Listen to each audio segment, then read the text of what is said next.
Hi everyone, my name is Peter. Thanks for joining me at Our Worship Sound. I want to talk through how I put together this latest background instrumental track. I'm going to talk through the sound setup as well as what I did playing wise. So first of all, sounds were done in MainStage using sounds from Synth Layers, the latest version, and it's set up to combine up to 4 layers really easily.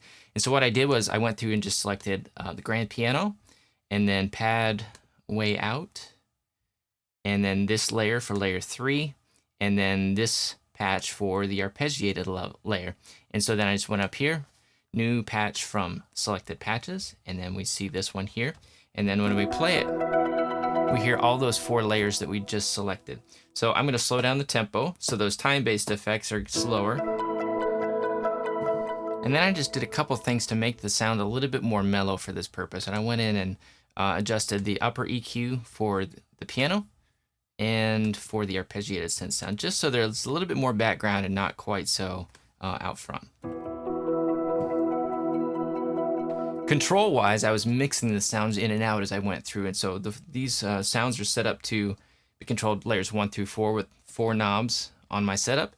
And then there were a couple other things that I controlled as we went through, and one was the layer, the level of the piano echo or delay effect, and so I've mixed that in a little bit.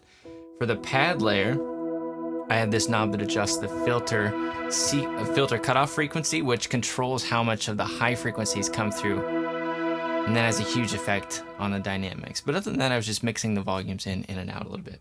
Starting out, I started with a fairly like medium setting for the filter on the pad.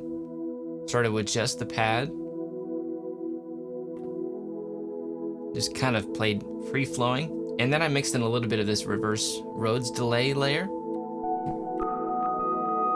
Just a little bit, not to be too much. And then when I was ready to kind of get going, brought in the piano.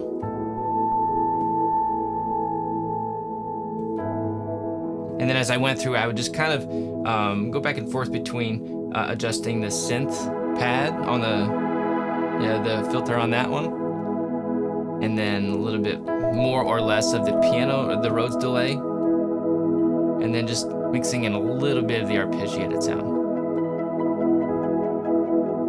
Not so much to try to be distracting, but just a little bit for just a little bit of extra color here and there.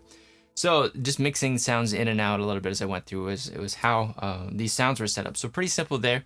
And playing wise, what I did was I was playing in the key of E, and I used a simple progression. So it was A, then E over G sharp in the left hand, back to A, and then B sus 4.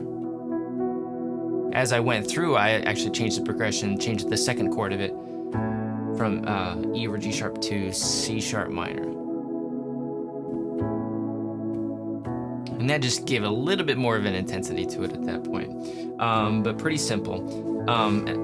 What I did with the right hand was pretty free. I didn't try to stay really locked into the chords with my right hand. I was just kind of hearing the notes and melodies that I wanted to come through and just play them. So it's just a really melodic approach to my right hand playing. A couple things I did was, aside from playing very simply and playing just a lot of the first and fifth scale notes in the key of E, I would do some kind of repeated patterns, almost kind of an ostinato type of thing. But then I would just do a lot of just whatever melodies kind of popped in it. And then I also did a lot of octaves.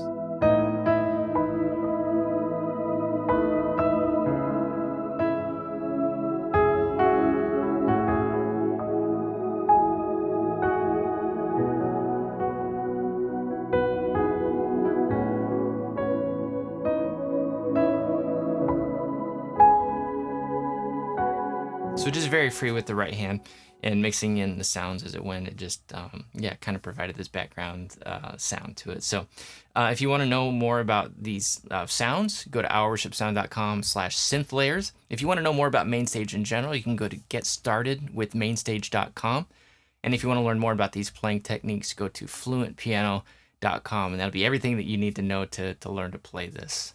I hope that was helpful. Thanks for watching, and we'll see you soon.